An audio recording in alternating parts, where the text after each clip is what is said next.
Je viens par cette vidéo partager avec vous l'atmosphère qui régnait au Maroc pendant la période du mois d'Elul. Une période bien sûr pleine, une atmosphère de repentir. J'ai eu le privilège, l'honneur de côtoyer les grands rabbinim qui ont habité. J'ai quitté le Maroc en 1987 et donc j'ai eu l'honneur de côtoyer notre maître Rabbi Shalom Essas, Alav Shalom, Rabbi Shimon Suissa, Alav Shalom, Rabbi Rahamim Ben Amara et encore beaucoup d'autres dayanim, des rabbanim sur le terrain, Rabbi David Bouskila, Alav Shalom, le grand rabbin Rabbi Aaron Monsenego, Rabbi Didia Monsenego, et comme il est dit, Veve mit abel va'afar aglehem, que les côtoyer et apprendre de leurs actions donne beaucoup. Et je vais partager avec vous ce qui se passait un petit peu pendant le mois d'Elul. Alors bien sûr, comme c'est rapporté dans le Shulchan Aruch, que la coutume des Sefaradim, dans le Siman Taf Kuf Pe Aleph, est de dire le Selihot tout le mois d'Elul. Nos frères les Ashkenazim, comme dit le Rama, sonnent seulement du shofar au mois d'Elul, et la dernière semaine qui précède Rosh Hashanah, c'est là qu'ils font le Selihot. Mes souvenirs d'enfance, c'était qu'il y avait des Selihot qui étaient plus ou moins dans la plupart des synagogues, et il les faisait très tôt le matin, même avant le lever du jour, bien avant le lever du jour, au moins à 1 heure avant, pour permettre de faire Tefilat Shahrit juste après. Il y avait des personnes qui passaient de maison en maison, qui tapaient sur les fenêtres et criaient Selihot, Selihot, pour réveiller les gens, venir au Selihot. J'ai ces souvenirs d'enfance.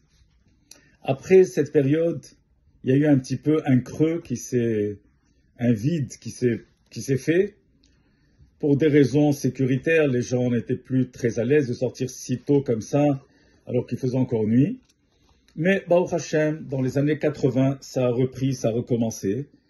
Et aujourd'hui, grâce à Dieu, le Selihot se répand dans toutes les communautés séfarades. Je vais juste rapporter un petit peu les coutumes qui se faisaient au mois de Elul. Alors, comme c'est rapporté dans Shulchan Aruch, au mois de Elul, on rajoute le Mizmor, les David Hashem, Oriv Yish'im et Meira, dans le Teilim, et dans beaucoup de communautés au Maroc, surtout dans le sud, Marrakech et d'autres villes, ils commençaient Tfilat Arvit à l'année longue par le Mizmor, les David Hashem, Oriv Yish'im et Meira. À l'année longue. Après Shira Ma'alot, que vous retrouvez dans tous les Sidurim.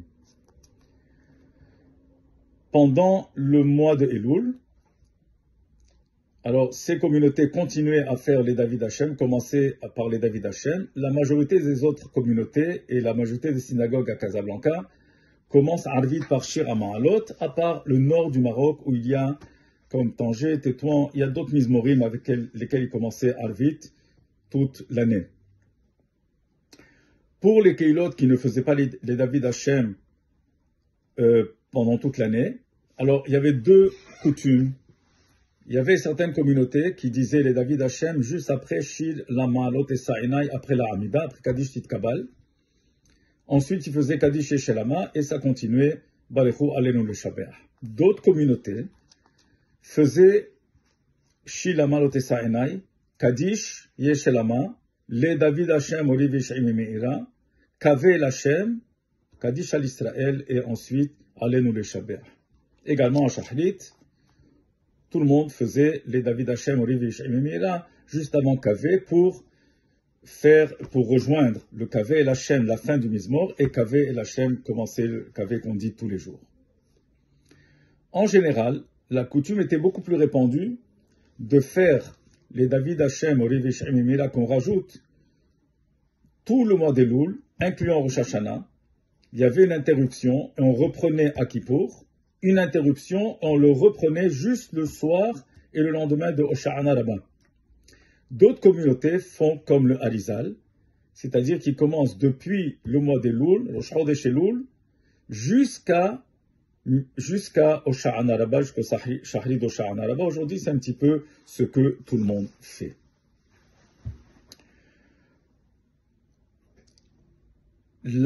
pendant les Selihot, alors la coutume est de commencer les Selihot par Yashen al Teladam.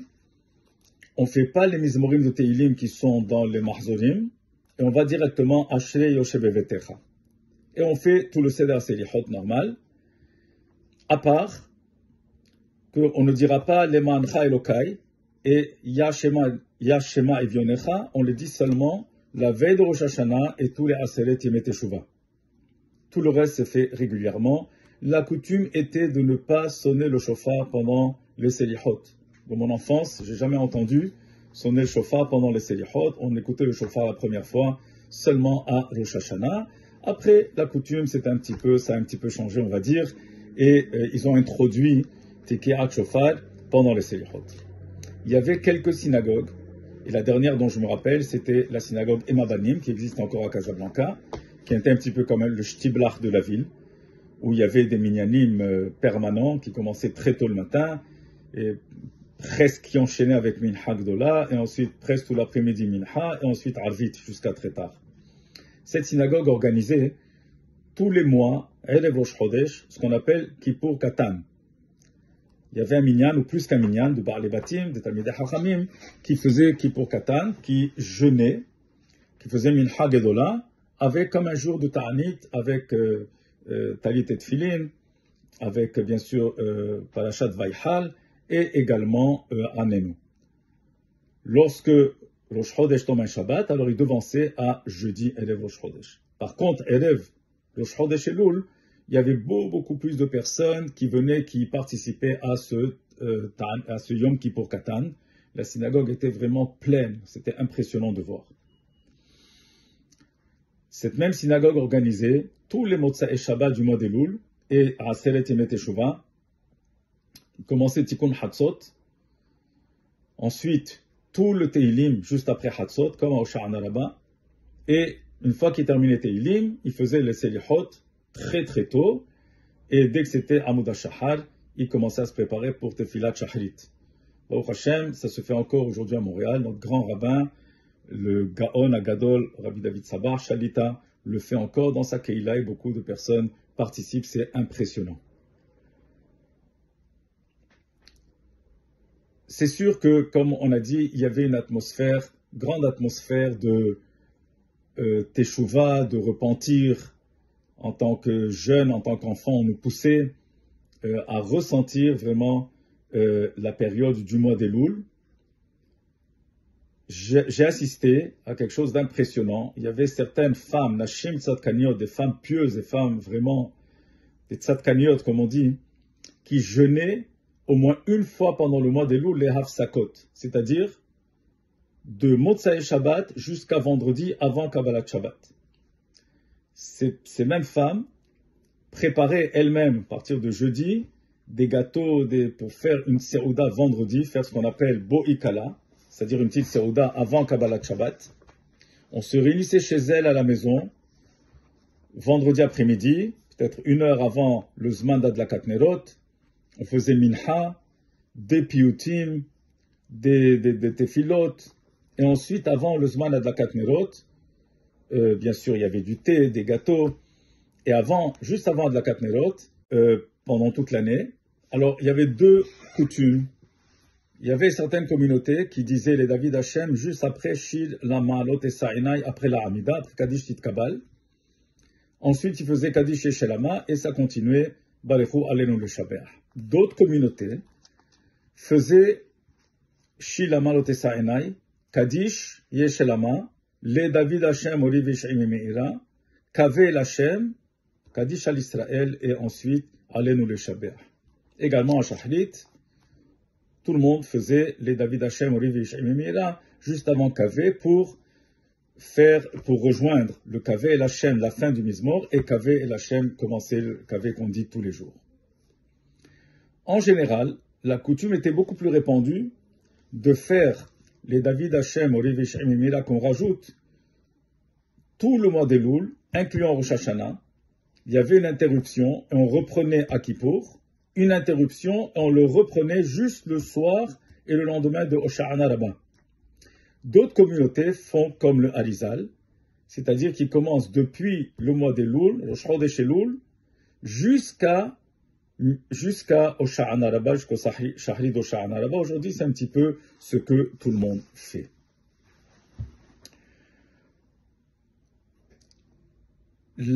Pendant les Selihot, alors la coutume est de commencer les Selihot par Yashen al Teradam. On ne fait pas les Mizmorim de Teilim qui sont dans les Mahzorim, et on va directement Ashrei Yoshe Bevetecha. Et on fait tout le Seder Selihot normal, à part qu'on ne dira pas Lemancha Elokai et Yashema Evionecha, on le dit seulement la veille de Rosh Hashanah et tous les Aseret Yemei Teshuvah. Tout le reste se fait régulièrement. La coutume était de ne pas sonner le shofar pendant les Selihot. Dans mon enfance, j'ai jamais entendu sonner le shofar pendant les Selihot. On écoutait le shofar la première fois seulement à Rosh Hashanah. Après, la coutume, ça a un petit peu changé, on va dire, et ils ont introduit Tekiat Shofar pendant les Selihot. Il y avait quelques synagogues, et la dernière dont je me rappelle, c'était la synagogue Emma Banim, qui existe encore à Casablanca, qui était un petit peu comme le shtiblach de la ville, où il y avait des minyanim permanents qui commençaient très tôt le matin, et presque qui enchaînaient avec Minha Gdola, et ensuite presque tout l'après-midi Minha, et ensuite Arvit jusqu'à très tard. Cette synagogue organisait tous les mois, Erev Rosh Chodesh, ce qu'on appelle Kippour Katan. Il y avait un minyan, ou plus qu'un minyan, de Ba'alei Batim, de Talmidei Chachamim, qui faisait Kippour Katan, qui jeûnait, qui faisait Minha Gedola, avec comme un jour de Ta'anit, avec Talit et Tfilin, avec bien sûr Parashat Vaïhal, et également Anenu.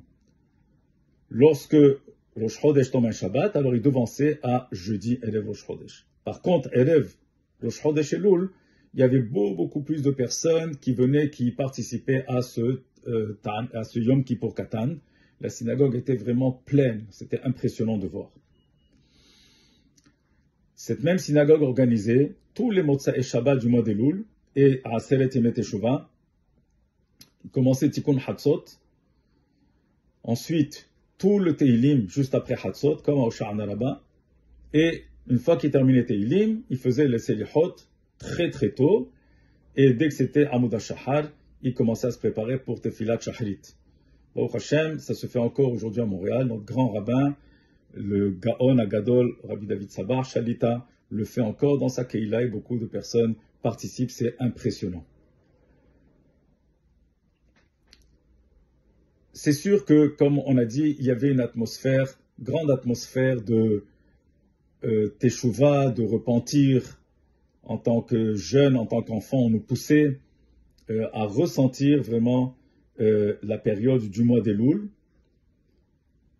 J'ai assisté à quelque chose d'impressionnant. Il y avait certaines femmes, Nashim Tzadkaniot, des femmes pieuses, des femmes vraiment, des Tzadkaniot comme on dit, qui jeûnaient au moins une fois pendant le mois d'Elul, les Hafsakot, c'est-à-dire de Motzai Shabbat jusqu'à vendredi avant Kabbalat Shabbat. Ces mêmes femmes préparaient elles-mêmes, à partir de jeudi, des gâteaux pour faire une serouda vendredi, faire ce qu'on appelle Bo'ikala, c'est-à-dire une petite serouda avant Kabbalat Shabbat.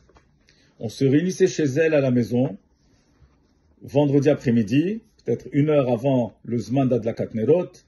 On faisait Minha, des piyutim, des tefilot, et ensuite, avant le Zman d'Adlakat Nerot, bien sûr, il y avait du thé, des gâteaux.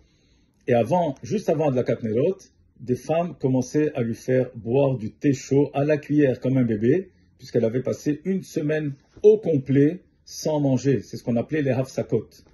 Et ensuite, on faisait arvit de vendredi soir, de l'El Shabbat chez elle à la maison, avec des piyutim, et il y avait une simcha extraordinaire. Alors, en tant que dans notre enfance, ces choses-là nous ont marqués.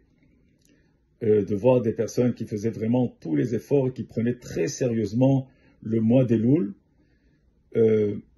plus dans les tfilotes comme Rabbi Shalom Messas le témoigne, ou Rabbi Yosef Messas également le témoigne, que pendant le mois d'Elul, des fois on pouvait même un peu diminuer dans son limoud pour rajouter beaucoup plus de tefilot, de techinot, etc., et de selihot, pour se rapprocher encore plus d'Akadosh Baruch Hu, comme c'est écrit Melech Basadeh, ובעזרת השם שהקדוש ברוך הוא יחזירנו בתשובה שלמה ונזכה להיכתב לחיים טובים ולשלום כולנו.